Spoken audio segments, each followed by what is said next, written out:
Merhaba arkadaşlar, yepyeni haberlerle karşınızdayız. Afra Saraçoğlu Mert Ramazan Demir ile ayrılık iddialarına net yanıt verdi.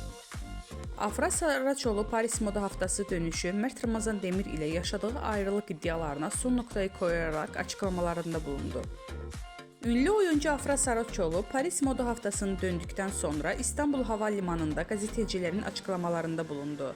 Son dönemde adı Mert Ramazan Demir ile yaşadığı ilişki hakkında çıkan ayrılık dedikoduları ile gündeme gelen Saraçoğlu bu iddialara açıklık getirdi.